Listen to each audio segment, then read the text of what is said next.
खामोश।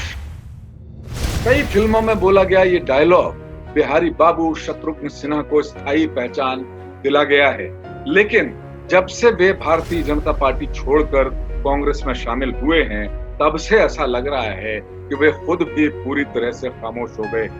बिहार में विधानसभा चुनाव 2020 की बिसात पूरी तरह से सजी हुई है, लेकिन बिहारी बाबू वहां कांग्रेस की पिच पर बैटिंग या बॉलिंग करते नजर नहीं आ रहे हैं। लगता है कि फील्डिंग करना ही अब उनकी सियासी मजबूरी हो गई है, वो भी बाउंड्री वॉल के पीछे खड़े होकर। खामोश खामोश खामोश। बिहार में चुनावी आरोप प्रत्यारोप का शोर जारी है। कोरोना को लेकर जमकर सियासत हो रही है। बाढ़ को लेकर तमाम विपक्षी दल नीतीश सरकार को पानी पी पी कर कोस रहे हैं। प्रधानमंत्री नरेंद्र मोदी चुनाव की तारीखों के ऐलान से पहले बिहार की झोली में ताबड़तोड़ योजनाओं की सौगात भर रहे हैं। पक्ष और विपक्ष में शामिल छोटे दल आंखें तरेर रहे हैं।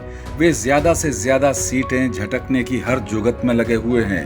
असंतुष्ट नेता बाकायदा मुहूर्त निकालकर इधर से उधर और उधर से इधर जाने की कवायद में जुटे हैं।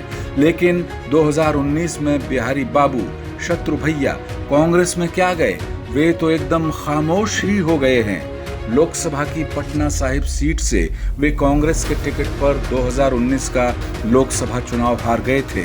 उनकी पत्नी पूनम सिन्हा ने लखनऊ से समाजवादी पार्टी के टिकट पर लोकसभा चुनाव लड़ा और वे भी हार गईं। कांग्रेस में रहते हुए भी शत्रु अपनी पत्नी के लिए चुनाव प्रचार के लिए पहुंचे। इस पर कांग्रेस ने खासी नाराजगी जताई थी। कांग्रेस में वंशवाद के खिलाफ 23 वरिष्ठ नेताओं ने लेटर बम फोड़ा, तब भी शत्रुघ्न सिन्हा कहीं दूर दूर तक दिखाई नहीं। भारतीय जनता पार्टी में रहते हुए वे बड़ी बेबाकी से नाइत्तेफाकी भरे बयान जारी करते रहते थे। लगता है कि सिन्हा साहब को कांग्रेस में सब कुछ ठीक ठाक ही दिखाई दे रहा है। जून 1992 में नई दिल्ली लोकसभा सीट से कांग्रेस उम्मीदवार फिल्म अभिनेता राजेश खन्ना के खिलाफ बीजेपी के टिकट पर उपचुनाव में उतरकर शत्रुघ्न सिन्हा ने अपनी राजनीतिक पारी की शुरुआत की थी। ये सीट लाल कृष्ण आडवाणी के छोड़ने की वजह से खाली हुई थी। आडवाणी की सलाह पर ही शत्रुघ्न सिन्हा को बीजेपी का टिकट भी दिया गया था, लेकिन वे राजेश खन्ना से चुनाव हार गए। चुनाव प्रचार के दौरान हुई खटपट की वजह से राजेश खन्ना ने इसके बाद मरते दम तक कभी शत्रुघ्न सिन्हा से उनके कोशिशें करने पर भी बात तक नहीं की। शत्रुघ्न सिन्हा इस बात पर मुखर मलाल भी जता चुके हैं कि उस चुनाव में लाल कृष्ण आडवाणी उनके पक्ष में प्रचार करने के लिए एक भी सभा में नहीं पहुंचे थे। हालांकि उन्हें तब से ही आडवाणी का भरोसेमंद माना जाता रहा है। अटल बिहारी वाजपेयी की एनडीए सरकार केंद्र में आई तो शत्रुघ्न सिन्हा को कैबिनेट मंत्री बनाकर सम्मान दिया गया। लेकिन केंद्र में नरेंद्र मोदी सरकार आने के बाद से ही शत्रुघ्न सिन्हा के तेवर लगातार गर्म होने लगे।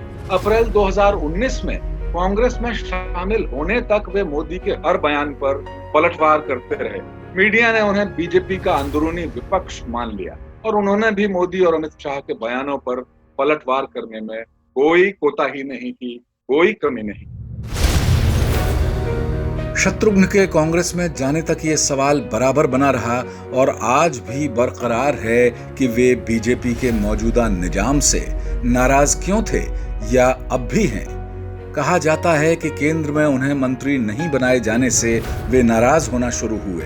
पार्टी में भी उन्हें ज्यादा तवज्जो नहीं मिली। सूत्रों का कहना है कि शत्रु ने बिहार की तत्कालीन जीतन राम मांझी सरकार से अपने लिए पद्म विभूषण सम्मान की सिफारिश कराई थी, लेकिन मोदी सरकार ने उस पर मोहर नहीं लगाई।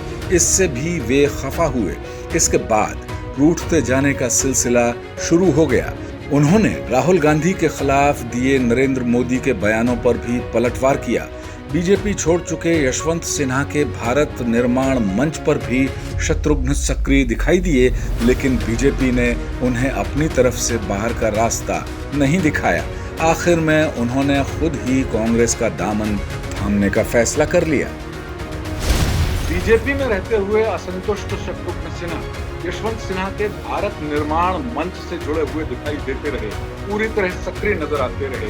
लेकिन अजीब विडंबना की बात है कि आज जब यशवंत सिन्हा बिहार विधानसभा चुनाव 2020 को लेकर खासे सक्रिय हैं, उनका मोर्चा योग्य उम्मीदवारों को चुनाव मैदान में उतारने की बात कर रहा है और योग्य उम्मीदवारों की तलाश भी कर रहा है, तब बीजेपी को हराने का जो इरादा लेकर कांग्रेस में शामिल हुए शत्रुघ्न सिन्हा अभी तक पूरी तरह खामोश ही नजर आ रहे हैं। क्या बिहार विधानसभा 2020 में शत्रुघ्न सिन्हा की आवाज सुनाई नहीं पड़ेगी?